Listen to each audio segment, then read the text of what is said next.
जय हिंद दोस्तों। उम्मीद करते हैं कि आप सब ठीक होंगे और हिंदुस्तान के ईमानदार नेता, वेस्ट सांसद, जो हिंदुस्तान के जर्रे जर्रे को महफूज रखना चाहते हैं, आज उन लोगों को भी एहसास है जिन लोगों ने हमारे नेता को हर वक्त ट्रोल करने का काम किया। उन लोगों को भी एहसास हो रहा है जो फर्जी सेकुलरिज्म के नाम पर लुट रहे थे। ये जवानी है कुर्बान फलाने भैया तेरे नाम, उन्हें भी अब एहसास होने लगा है कि वाकई हिंदुस्तान में गरीबों का रहनुमा अगर कोई है तो वो बैरिस्टर असदुद्दीन ओवैसी है। जब बात राष्ट्र की आएगी, जब बात देश की आएगी, जब बात तिरंगा की आन बान शान की आएगी, तो भी सबसे आगे अगर कोई होगा तो वो बैरिस्टर असदुद्दीन ओवैसी साहब होंगे। ऑल इंडिया में जिसे इत्तेहाद उल मुस्लिमीन होगा, क्योंकि जो ट्रोल करने वाले लोग होते हैं वो किनारे में बैठ करके सिर्फ तालियां बजाना जानते हैं। किस बॉल पे सिक्स मारना है, किस बॉल को डिफेंस करना है, सिर्फ एक खिलाड़ी भाप सकता है। किनारे बैठे हुए लोग सिर्फ तालियां बजा सकते हैं या गालियां दे सकते हैं। क्या हो रहा है उत्तर प्रदेश में? एक तरफ हमारा नेता, आपका नेता, हिंदुस्तान का नेता, वेस्ट सांसद विदेश में जाकर के हिंदुस्तान के परचम को लहराने का काम कर रहे हैं। विदेश में जाकर के उन देशों को समझाने का कार्य कर रहे हैं कि पाकिस्तान द्वारा प्रायोजित आतंक से हम ग्रसित हैं। पाकिस्तान ने न जाने कितनी बार हमारे हिंदुस्तान पे आतंकवादियों के द्वारा हमला कराने का काम किया, चाहे वो संसद भवन हो, मुंबई का हो, उरी का हो, पठानकोट का हो, पुलवामा का हो, वर्तमान में पहलगाम का हो। विक्टिम हम हैं। हम हिंदुस्तानियों को बार बार आतंकवादियों के द्वारा, पाकिस्तान प्रायोजित आतंकवादियों के द्वारा दर्द देने का काम करता है।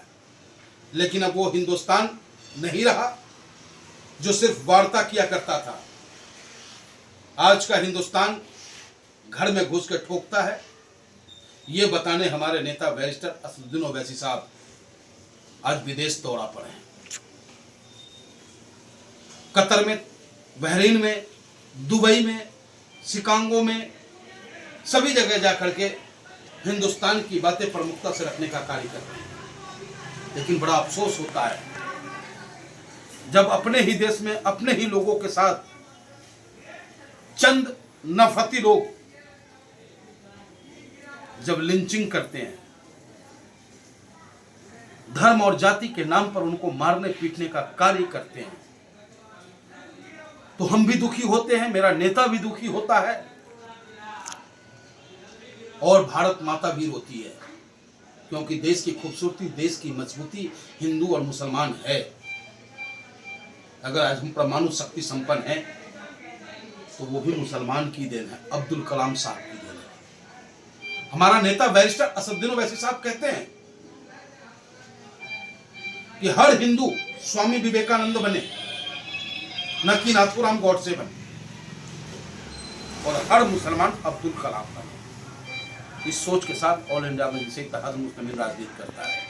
और ये जो विपक्षी पार्टियां हैं, समाजवादी पार्टी, कांग्रेस पार्टी, न जाने आरजेडी, तृणमूल कांग्रेस, एबीसीडी, जितनी भी पार्टियां हैं, इन सबको सिर्फ मुसलमानों का वोट चाहिए। मुसलमानों के उत्थान से कोई लेना देना नहीं है, मुसलमान की प्रगति से कोई लेना देना नहीं है, मुसलमान के बच्चों के हाथों में कलम है इसके लिए कोई सोच नहीं है उनके पास। मुसलमानों की आज लिंचिंग हो रही है। अलीगढ़ में मारा गया, घेर करके मारा गया। कोई भी सेकुलर पार्टियां लखनऊ से लेकर दिल्ली तक जो मोहब्बत की दुकान और सेकुलर की दुकान लेके चलते हैं, उनके शटर डाउन नजर आ रहे हैं। आज भी अलीगढ़ में अगर कोई प्रमुखता से उनको न्याय दिलाने के लिए संघर्ष कर रहा है अनवरत, तो वो ऑल इंडिया मजलिस इत्तेहाद मुस्लिमीन है। ऑल इंडिया मजलिस इत्तेहाद मुस्लिमीन के प्रदेश अध्यक्ष शौकत साहब के निर्देश पर हमारे जिला अध्यक्ष यामिन खान अब्बासी, महानगर अध्यक्ष बुंदू खान साहब निरंतर संघर्ष कर रहे हैं ताकि उस परिवार को, उस पीड़ित व्यक्ति को न्याय मिल सके, उन दोषियों पे सख्त से सख्त कार्रवाई हो, उनको सख्त से सख्त सजा मिले। इन धाराओं में उन पर मुकदमा दर्ज कराने का काम ऑल इंडिया में से इत्तेहाद मुस्लिमीन के लोगों ने किया है। तो अब सोचना होगा आपको कि कब तक जवानी कुर्बान करोगे। जवानी कुर्बान करने की आवश्यकता नहीं, जवानी को बचाओ अपने परिवार की मजबूती के लिए, जवानी को बचाओ अपने देश की मजबूती के लिए, जवानी को बचाओ अपने समाज की मजबूती के लिए, और अपना नेता चुनो। तुम्हारा नेता बैरिस्टर असदुद्दीन ओवैसी है और चुनाव चिन्ह पतंग है। आने वाले हर चुनाव में पतंग के बटन को दबा दो और चिंता मुक्त हो जाओ। आपकी चिंता करने के लिए बैरिस्टर साहब हैं। जय हिंद।